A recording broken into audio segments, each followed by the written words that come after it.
We are the Gujarat Technological University. Since its inception over a decade ago, GTU has been empowering young and curating minds to realize their true potential. Over 4 lakh inspired students are enrolled with one of the premier academic universities in India. With more than 450 affiliated colleges in its fold operating across 5 zones of the state, GTU, the International Innovative University, your place to move forward.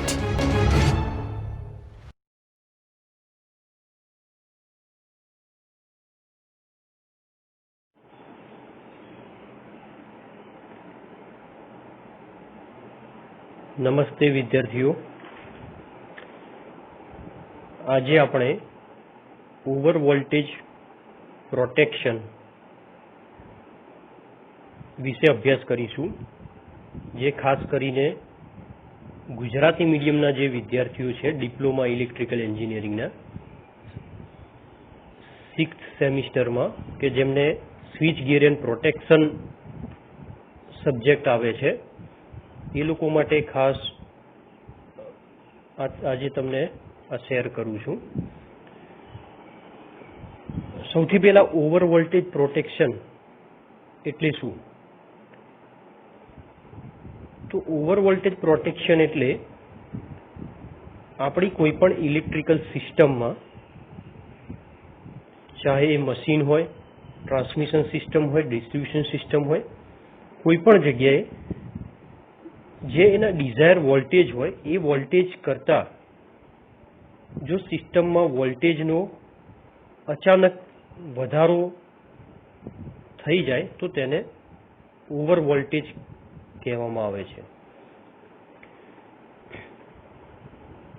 તો આ over વોલ્ટેજને આપણે control કઈ રીતે કરવો, over voltage થવાના કારણો વિશે આપણે અભ્યાસ કરીશું.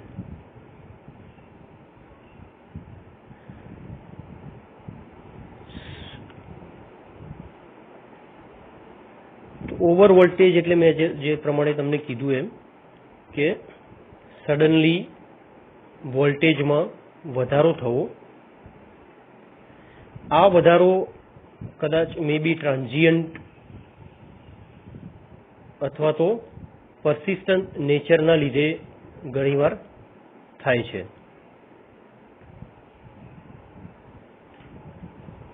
હવે આ જે ઓવર વોલ્ટેજની અંદર જે વધારો થાય છે એ 2 રીતે મુખ્ય થઈ શકે છે. એક, કાં તો સિસ્ટમની અથવા તો મશીનની ઇન્ટરનલ કોઈ ફોલ્ટના લીધે, એટલે કે સપોઝ કોઈ ઇલેક્ટ્રિકલ મશીન છે તો મશીનની અંદર કોઈ હીટ વધારે પ્રોડ્યુસ થઈ અથવા તો મશીનના બીજા કોઈ ટેકનિકલ ક્ષતિના લીધે સિસ્ટમની અંદરથી જે ઓવર વોલ્ટેજ ઉત્પન્ન થાય છે તે. અને બીજો પ્રકાર છે એક્સટર્નલ, એટલે કે સિસ્ટમની બહારથી, જેમ કે ટ્રાન્સમિશન લાઇનમાંથી કે ડિસ્ટ્રીબ્યુશન લાઇનમાંથી વોલ્ટેજમાં જે વધારો થાય છે એને એક્સટર્નલ ઓવર વોલ્ટેજ કહેવામાં આવે છે. તો આ પ્રમાણે ઓવર વોલ્ટેજ 2 રીતે થાય છે, ઇન્ટરનલ અને એક્સટર્નલ. ઇન્ટરનલ ઓવર વોલ્ટેજ થવાના કારણો અને એક્સટર્નલ ઓવર વોલ્ટેજ થવાના કારણો વિશે આપણે સમજીએ. તો ઇન્ટરનલ વોલ્ટેજમાં વધારો ક્યારે થાય છે?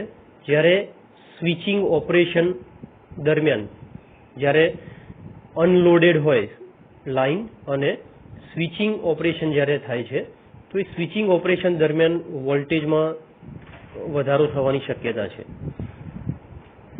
પછી અચાનક જ્યારે આપણે લોડ લાઇનની શરૂઆત કરીએ તો એ સમયમાં પણ અચાનક વોલ્ટેજ વધવાની શક્યતા છે. ઇન્સ્યુલેશન ફેલ જાય તો પણ વોલ્ટેજ વધવાની શક્યતા છે. આર્કિંગ, ગ્રાઉન્ડ, રેઝોનન્સ, આ બધા ઓવર વોલ્ટેજ ઇન્ટરનલ સિસ્ટમના કારણે ઉત્પન્ન થઈ શકે છે.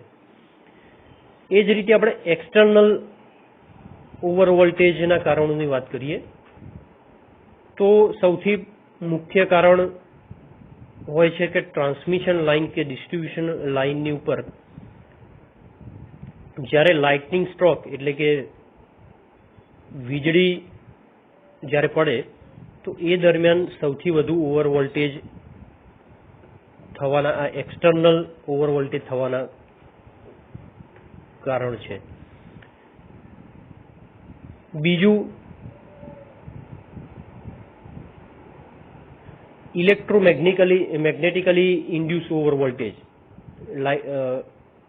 લાઇટનિંગ જ્યારે ડિસ્ચાર્જ થાય એ વખતે ઇલેક્ટ્રોમેગ્નેટિકલી ઇન્ડ્યુસ ઓવર વોલ્ટેજ થઈ શકે છે.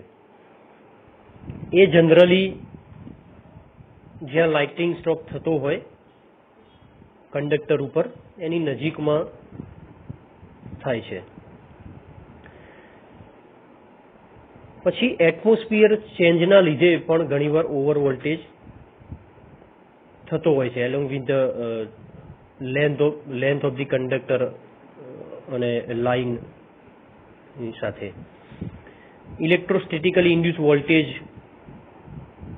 જ્યારે ક્લાઉડ ચાર્જ જ્યારે પ્રેઝન્ટ હોય છે તો એની નજીક પણ વોલ્ટેજમાં વધારો થઈ શકે છે. ફ્રિક્શનલ ઇફેક્ટના લીધે પણ થાય છે. કોઈ પાર્ટિકલ્સ ઉપર ડસ્ટ, ડ્રાય સ્નો જ્યારે એની ઉપર પડતો હોય છે એટમોસ્ફિયર અથવા due to the change of the altitude of the line, તો એવા કેસમાં પણ ઓવર વોલ્ટેજ થવાની શક્યતા હોય છે. ટૂંકમાં ઓવર વોલ્ટેજ જનરલી ટ્રાન્સમિશન ડિસ્ટ્રીબ્યુશનમાં લાઇનની અંદર લાઇટનિંગ સ્ટ્રોક, પછી જ્યારે ડિસ્ચાર્જિંગ થતું હોય છે ત્યારે આ બધા કારણોના લીધે ઓવર વોલ્ટેજ થતું હોય છે. તો આપણે ઓવર વોલ્ટેજ ઇન્ટરનલ કઈ રીતે થાય છે અને એક્સટર્નલ કઈ રીતે થાય છે, ઉત્પન્ન થવાના કારણો વિશે સમજ્યા. હવે આપણે આ ઓવર વોલ્ટેજ જે ઉત્પન્ન થાય છે એને મેન્ટેન અથવા તો રિડ્યુસ કઈ રીતે આપણે કરીશું. તો એની અલગ અલગ મેથડો છે અને એના માટે અલગ અલગ ઇક્વિપમેન્ટનો ઉપયોગ કરવામાં આવે છે. ઓકે, તો ઓવર વોલ્ટેજ રિડ્યુસ કરવાની મેથડના નામ તમને કહું તો એક ઓવરહેડ અર્થ વાયરની પદ્ધતિથી, બીજું લાઇટિંગ અરેસ્ટર અથવા તો જેને આપણે સર્જ ડાયવર્ટર કહીએ છીએ, સર્જ ડિવાઈડર, એની મદદથી આપણે કરી શકીએ છીએ. ત્રીજું છે રોડ ગેપની મદદથી પણ આપણે કરી શકીએ છીએ. તો અહીંયા તમને દરેકની આકૃતિ આપેલી છે. આકૃતિની સાથે હું તમને સમજાવીશ. સૌથી પહેલું આપણે લઈએ ઓવરહેડ અર્થ વાયર. ઓવરહેડ અર્થ વાયર એટલે બેઝિકલી તમે આ ફિગર જોઈ શકો છો. ટ્રાન્સમિશન અથવા તો ડિસ્ટ્રીબ્યુશન લાઇનમાં એક વધારાનું કંડક્ટર કે જે સૌથી ઉપરના ભાગમાં રાખવામાં આવે છે. તમે ટ્રાન્સમિશન લાઇન જોઈ હશે, એમાં તમે આ માર્ક કરજો.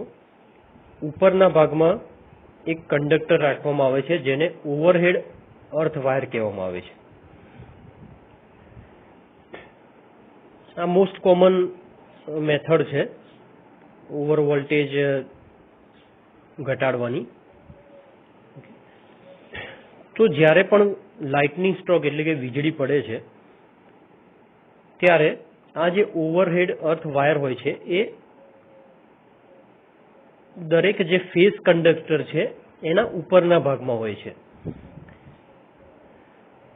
અને આને નીચે અર્થિંગ કરેલો હોય છે, જેથી કરીને જ્યારે લાઇટનિંગ સ્ટ્રોક થાય ત્યારે આ કંડક્ટર થ્રુ ઓવર વોલ્ટેજ જે વધારાનો વોલ્ટેજ છે એ સીધો ગ્રાઉન્ડ થઈ જાય છે. તો આ રીતે આપણે ટ્રાન્સમિશન લાઇન અથવા ડિસ્ટ્રીબ્યુશન લાઇનની જે સિસ્ટમ છે એને ઓવર વોલ્ટેજ કરતા રોકી શકીએ છીએ, જેથી કરીને આ સિસ્ટમ જોડે કનેક્ટેડ જે પણ મશીન છે એ મશીન્સને ડેમેજ થતા આપણે રોકી શકીએ છીએ. હવે જ્યારે રેઝિસ્ટન્સ ઓફ ઇલેક્ટ્રિકલ ટાવર અથવા તો ગ્રાઉન્ડ જ્યારે સ્મોલ હોય છે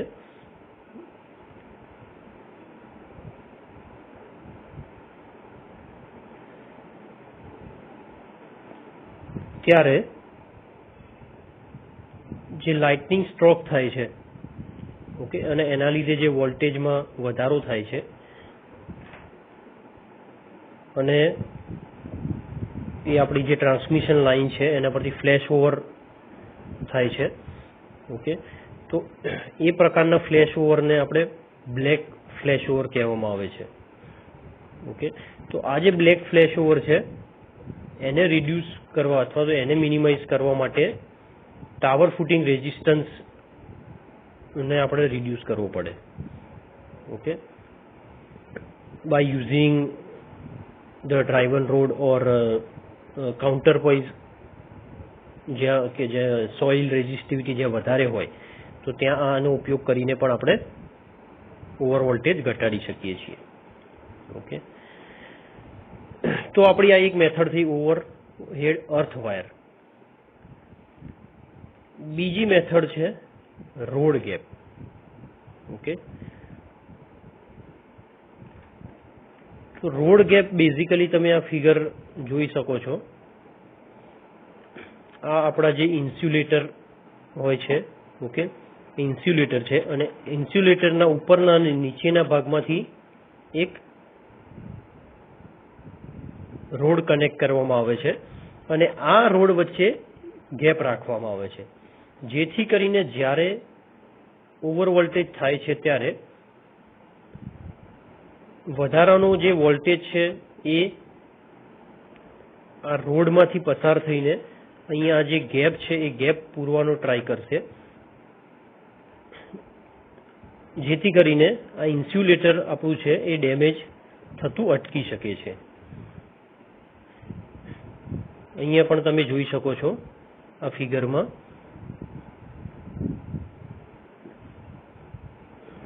લાઈવ આ એક્ઝામ્પલ છે. આ તમે ઇન્સ્યુલેટર જોઈ શકો છો અને ઉપર એક આ રોડ છે, રોડ વન ટાઈપ ઓફ લોખંડનો સળિયો જ હોય છે અને નીચે પણ આ એક રોડ છે. જ્યારે ઓવર વોલ્ટેજ થાય ત્યારે આ બે વચ્ચે જે એર ગેપ છે એની અંદર વોલ્ટેજ ઇન્ડ્યુસ થાય છે અને પછી જ્યારે વોલ્ટેજ બેલેન્સ થઈ જાય છે ત્યારે ફરી પાછો નોર્મલ કન્ડિશનમાં આવી જાય છે. હવે મુખ્ય વસ્તુ છે કે આ બંને વચ્ચે ગેપ કેટલી રાખવી, ઓકે. તો એ આપણા વોલ્ટેજ લેવલ ઉપર ડિપેન્ડ છે. જેમ કે 33 kV હોય તો એના માટે આપણે 225 mm ની ગેપ રાખવામાં આવે છે. 66 kV હોય તો 350 mm ની ગેપ રાખવામાં આવે છે. 132 kV હોય તો 650 mm ની ગેપ રાખવામાં આવે છે અને જો 275 kV હોય તો 1230 mm અરાઉન્ડ બે રોડ વચ્ચેની ગેપ રાખવામાં આવે છે. તો આ બીજી મેથડ છે જે પણ એક ઇઝી અને નોર્મલ મેથડ છે ઓવર વોલ્ટેજ રિડ્યુસ કરવાની, ઓકે. નાઉ ત્રીજી મેથડ છે સર્જ ડાયવર્ટર, જેની આકૃતિ તમે અહીંયા જોઈ શકો છો. તો સર્જ ડાયવર્ટર આ ડિવાઇસનો ઉપયોગ distracting abnormal high voltage to the ground without affecting continuity of the supply. Supply ને continue affect કર્યા સિવાય આને આપણે ઓવર વોલ્ટેજ ઘટાડી શકીએ છીએ, ઓકે. આની પણ મુખ્ય ત્રણ મેથડ છે. એક વાલ્વ ટાઈપ સર્જ ડાયવર્ટર, બીજું મેટલ ઓક્સાઇડ સર્જ ડાયવર્ટર અને ત્રીજું લાઇટિંગ અરેસ્ટર, ઓકે. તો આ એક પ્રકાર તમે જોઈ શકો છો. અહીંયા જે આપણો કંડક્ટર, લાઈવ કંડક્ટર પસાર થતો હોય એ કંડક્ટર છે કંડક્ટર અને આ જે સર્જ ડાયવર્ટર છે બેની વચ્ચે ગેપ રાખવામાં આવે છે. ઓકે,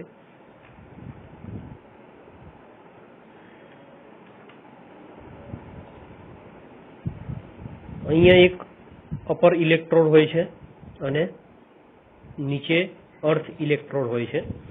એટલે જ્યારે પણ વોલ્ટેજમાં વધારો થાય છે ત્યારે આ ગેપની મદદથી વોલ્ટેજ જે એક્સીડ એટલે કે વધારાનો વોલ્ટેજ છે એ વોલ્ટેજ બે ગેપ વચ્ચે આવે છે અને એ ગેપ પુરાવાથી વધારાનો વોલ્ટેજ એ આ સર્જ ડાયવર્ટરમાં થી પસાર થાય છે અને જ્યારે નોર્મલ કન્ડિશન થાય છે ત્યારે ગેપની અંદર રહેલો વોલ્ટેજ એ દૂર થઈ જાય છે. તો આ રીતે આપણે સર્જ ડાયવર્ટરનો ઉપયોગ કરીને પણ વોલ્ટેજ ઘટાડી શકીએ છીએ.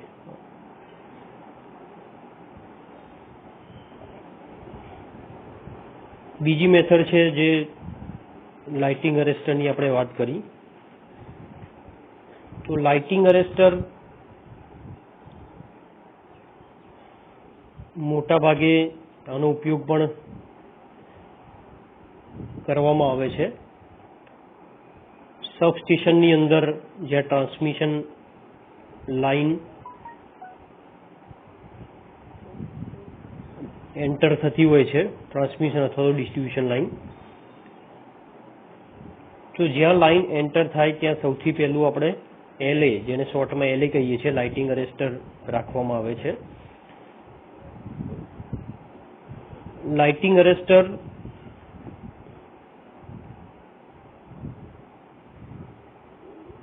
મુખ્યત્વે જ્યારે લાઇટનિંગ સ્ટ્રોકની મદદથી જ્યારે વોલ્ટેજમાં વધારો થાય છે ત્યારે તેને રોકવા માટે આ લાઇટિંગ અરેસ્ટરનો ઉપયોગ કરવામાં આવે છે. ઓકે, તો એનું વર્કિંગ પ્રિન્સિપલ આપણે સમજીએ કે જ્યારે સર્જ એટલે કે વધારાનું વોલ્ટેજ જ્યારે કંડક્ટરમાંથી ટ્રાન્સમિટ થઈને આવે છે, ઓકે, અને જ્યારે લાઇટિંગ અરેસ્ટર ઉપર આવે છે ત્યારે શું થાય છે, આની અંદર આ જે ઇન્સ્યુલેશન છે એ બ્રેક થાય છે. ઇન્સ્યુલેશન બ્રેક થાય એટલે શું થાય છે કે જે વધારાનું વોલ્ટેજ છે આ ઉપરનો જે પાર્ટ છે એ લાઈવ કંડક્ટર જોડે કનેક્ટેડ હોય છે અને એની અંદરથી આ લાઇટિંગ અરેસ્ટરને ગ્રાઉન્ડિંગ કરવામાં આવે છે. તો જે વધારાનો વોલ્ટેજ જે આવે છે એ આની અંદર પસાર થઈને સીધો ગ્રાઉન્ડિંગ થઈ જાય છે, એટલે કે અર્થમાં પસાર થઈ જાય છે, જેથી કરીને આપણી સિસ્ટમ હેલ્ધી રહે છે. એટલા માટે ટ્રાન્સમિશન લાઇન કે ડિસ્ટ્રીબ્યુશન લાઇનની અંદર સબસ્ટેશનમાં જ્યારે લાઈવ કંડક્ટર આપણું એન્ટર થાય છે ત્યાં સૌથી પહેલાં લાઇટિંગ અરેસ્ટરને રાખવામાં આવે છે, જેથી કરી બાકીના ઇક્વિપમેન્ટને આપણે પ્રોટેક્ટ કરી શકીએ. એ જ પ્રકારે આ એક હોર્ન ગેપ અરેસ્ટર છે જેનો ઉપયોગ પણ કરવામાં આવે છે. હોર્ન ગેપ અરેસ્ટર એની અંદર બે મેટલના રોડ હોય છે અને એ બે મેટલના રોડ વચ્ચે ગેપ રાખવામાં આવે છે, એટલે એને આપણે હોર્નના શેપનું છે એટલે એને આપણે હોર્ન ગેપ અરેસ્ટર કહેવામાં આવે છે. So this arrangement of this metal rod can be down around a small air gap, બરાબર. એની એર ગેપ વધારો ઘટાડો કરીને એના ડિસ્ટન્સમાં વધારો ઘટાડો કરીને આપણે રિક્વાયરમેન્ટ પ્રમાણે વોલ્ટેજ લેવલ પ્રમાણે એને આપણે રાખી શકીએ છીએ.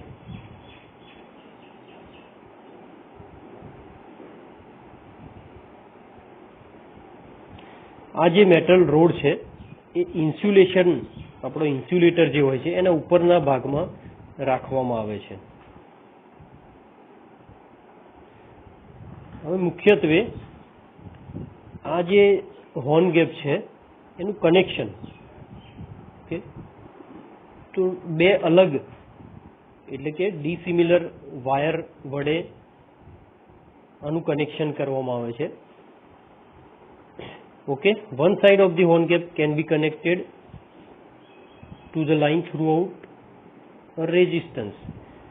ઓકે, એન્ડ ચોક કોઇલ, એટલે કે એક સાઈડમાં રેઝિસ્ટન્સ અને ચોક કોઇલ રાખવામાં આવે છે અને બીજી સાઈડ છે સીધી ગ્રાઉન્ડિંગ કરવામાં આવે છે. ઓકે, તો રેઝિસ્ટર રાખવાનું કારણ શું છે? તો રેઝિસ્ટરના લીધે જે કરંટ વધારાનો, એક્સિડ કરંટ જે વધારાનો હોય છે એ ફ્લો જે થાય છે એને અટકાવે છે. અને ચોક કોઇલના લીધે choke coil provide less reactance at the usual power frequency, એટલે કે સેમ પાવર ફ્રીક્વન્સીએ લેસ, ઓછું રિએક્ટન્સ પ્રોવાઈડ કરે છે.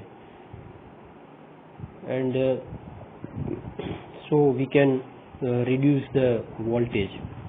તો આ રીતે હોર્ન કેપનો પણ ઉપયોગ કરવામાં આવે છે. બીજો પ્રકાર છે multi gap arrester. Multi gap arrester અહીંયા તમે ફિગર જોશો તો ખ્યાલ આવશે. એક સાઈડ અહીંયા લાઈવ કંડક્ટર કનેક્ટ કરવામાં આવે છે અને બીજી સાઈડ છે એ through the current limit resistance દ્વારા એને ગ્રાઉન્ડિંગ કરવામાં આવે છે. Okay, so specially this type of arrestor designed with the sequence of the metal cylinders that are insulated and divided through the air gap with each other.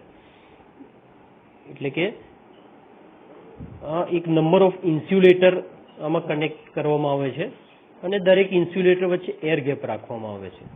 So that in this sequence of cylinder the primary cylinder is connected to the line. Okay, એટલે અહીંયા લાઇનની બાજુમાં જે આપણે connect કરશું that is called primary line, primary cylinder. Okay, and the remaining cylinder are connected to the ground side. That means this side we connect the another metal cylinder. Okay, और ये सब के बीच में गैप रखी जाती है. ठीक है, तो यहाँ पे क्या होगा, જ્યારે લાઈન માંથી વોલ્ટેજ વધારો આવે છે ત્યારે એ આ અલગ અલગ મેટલ સિલિન્ડરની વચ્ચે ડિવાઈડ થઈ જાય છે અને ત્યાંથી એ ગ્રાઉન્ડ થઈ જાય છે. તો આ રીતે પણ ઓવર વોલ્ટેજ ઘટાડવામાં આવે છે. હવે લાસ્ટ મેથડ છે વાલ્વ ટાઈપ અરેસ્ટર.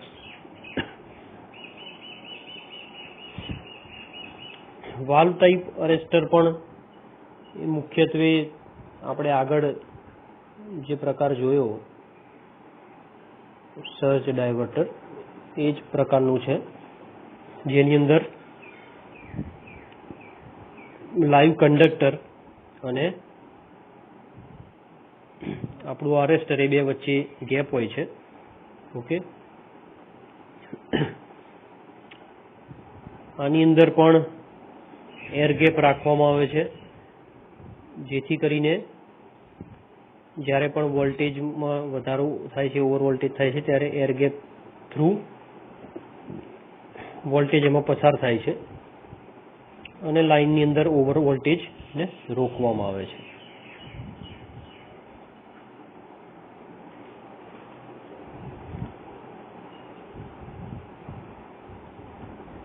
તો વિદ્યાર્થી મિત્રો, આજે આપણે અલગ અલગ ઓવર વોલ્ટેજ થવાના કારણો અને એને રોકવાના ઇક્વિપમેન્ટ વિશે આપણે માહિતી મેળવી. આશા રાખું છું કે તમને આ વિડીયો ખૂબ ઉપયોગી બને. Thank you. All the best.